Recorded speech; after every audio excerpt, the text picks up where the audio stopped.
नमस्कार दोस्तों, आप सभी को मौनी अमावस्या की हार्दिक शुभकामनाएं। आज सुनेंगे मौनी अमावस्या व्रत कथा। मौनी अमावस्या अपने नाम के अनुसार मौन और साधना का व्रत है। हम हर दिन जाने अनजाने कितनी ही बात बोल जाते हैं जिससे लोगों का मन आहत होता है और अपनी कही बातों को लेकर हम बाद में अफसोस भी करते हैं। इसलिए साधना के लिए मौन परम आवश्यक माना गया है। गृहस्थ जन हमेशा मौन व्रत नहीं रख सकते, इसलिए एक दिन निर्धारित किया गया है जिसमें गृहस्थों को आत्म शुद्धि के लिए मौन व्रत का संकल्प लेना चाहिए। मौनी अमावस्या पर संभव हो तो पूरे दिन मौन धारण करें और मानसिक रूप से भगवान शिव और विष्णु का ध्यान करें।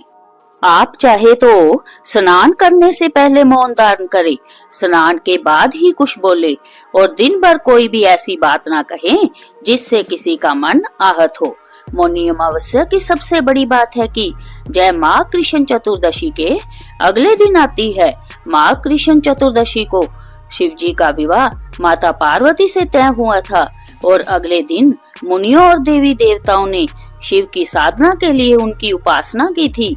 भगवान विष्णु ने देवी पार्वती के भाई बनकर उनके विवाह संबंधी कार्यक्रम में भाग लेना स्वीकार किया था। और इन सब से अलग मौनी अमावस्या की कथा यह भी है कि सागर मंथन के समय जब असुर अमृत कलश लेकर भाग रहे थे, तब इसी दिन अमृत की कुछ बूंदे छलक कर प्रयाग सहित कई स्थानों पर गिर गई। इसलिए मौनी अमावस्या पर प्रयाग सहित अन्य तीर्थों में स्नान करके दान पुण्य करने से कई गुना लाभ मिलता है। इस शुभ अवसर पर लोग पितरों की शांति के लिए तर्पण, पिंडदान और श्राद्ध आदि करते हैं। वहीं इस दिन व्रत भी रखा जाता है। धार्मिक मान्यता है कि मौनी अमावस्या की कथा सुनने से पुण्य फलों की प्राप्ति होती है। तो आइए सुनते हैं मौनी अमावस्या व्रत कथा। कथा के अनुसार प्राचीन काल में एक ब्राह्मण परिवार कांचीपुरी में रहता था। पति पत्नी दोनों ही धर्मात्मा थे और धर्म पूर्वक अपनी गृहस्थी चलाते थे। ब्राह्मण का नाम देवस्वामी था और इसकी पत्नी का नाम धनवती था।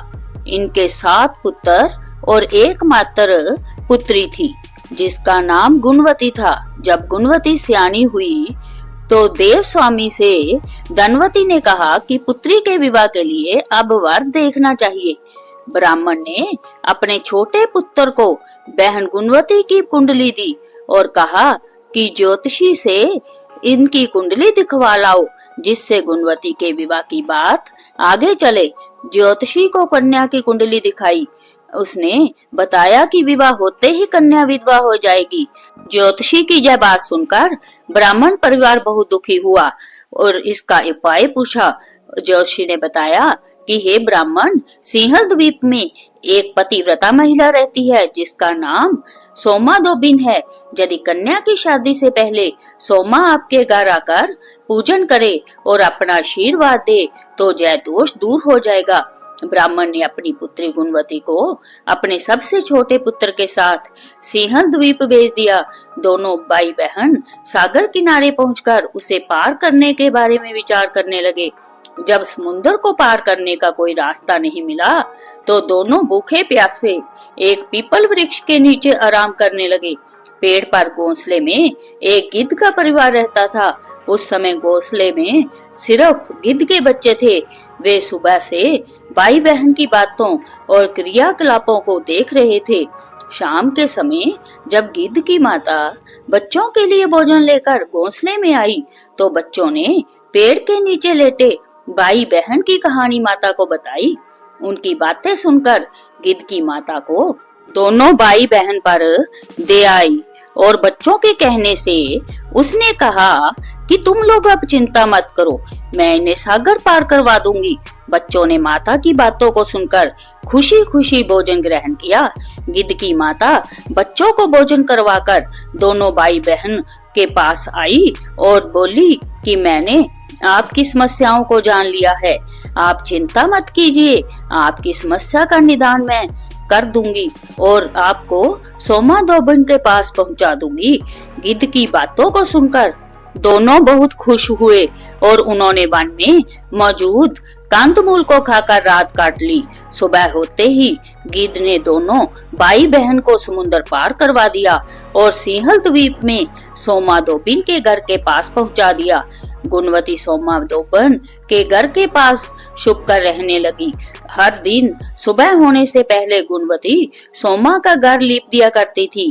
एक दिन सोमा ने अपनी बहुओं से पूछा कि प्रतिदिन सुबह हमारा घर कौन लीपता है। बहुओं ने प्रशंसा के लोभ से कहा कि हमारे अलावा यह काम और कौन करेगा। लेकिन सोमा को बहुओं की बातों पर भरोसा नहीं हुआ और वह यह जानने के लिए पूरी रात जागती रही कि कौन है जो हर दिन सूर्य उदय से पहले घर लीप जाता है। सोमा ने देखा कि एक कन्या उसके आंगन में आई और आंगन लीपने लगी। सोमा गुणवती के पास आई और उससे पूछने लगी कि तुम कौन हो और क्यों हर सुबह मेरे आंगन को लीप कर चली जाती हो। गुणवती ने तब अपना सारा हाल सोमा से कह डाला। गुणवती की बातों को सुनकर सोमा ने कहा कि तुम्हारे सुहाग के लिए मैं तुम्हारे साथ चलूंगी। सोमा ने ब्राह्मण के घर आकर पूजा की, लेकिन विधि का विधान कौन टाल सकता है। गुणवती का विवाह होते ही उसके पति की मृत्यु हो गई। तब सोमा ने अपने सभी पुण्य गुणवती को दान कर दिए। सोमा के पुण्य से गुणवती का पति जीवित हो गया, लेकिन पुण्यों की कमी से सोमा के पति और बेटे की मृत्यु हो गई। लेकिन सोमा ने अपना घर छोड़ने से पहले बहुओं से कह दिया था कि मेरे लौटने से पहले अगर मेरे पति और बेटों को कुछ होता है तो उनके शरीर को संभाल कर रखना। बहुओं ने सास की आज्ञा को मानकर सभी के शरीर को संभाल कर रखा। उधर सोमा ने सिंहल द्वीप लौटते हुए रास्ते में पीपल के वृक्ष की छाया में विष्णु जी की पूजा कर 108 बार पीपल की परिक्रमा की। इसके पुण्य के प्रभाव से सोमा के घर लौटते ही उसके पति और बेटे फिर से जीवित हो गए। इसीलिए मौनी अमावस्या के व्रत करने वाले व्रतियों को यह कथा सुनकर पीपल की 108 बार परिक्रमा करनी चाहिए और भगवान विष्णु सहित शिव जी की पूजा भी करनी चाहिए। माघ मास में तिल, ऊनी वस्त्र, घी का दान बहुत ही पुण्यदायी होता है। इसलिए मौनी अमावस्या पर इन वस्तुओं का दान जरूर करना चाहिए। यह जरूरी नहीं कि आप बहुत दान करें, लेकिन अपनी श्रद्धा और क्षमता के अनुसार थोड़ा दान भी आप कर सकते हैं। इससे भगवान शिव की कृपा प्राप्त होती है और व्यक्ति मृत्यु के पश्चात उत्तम लोक में स्थान प्राप्त करता है।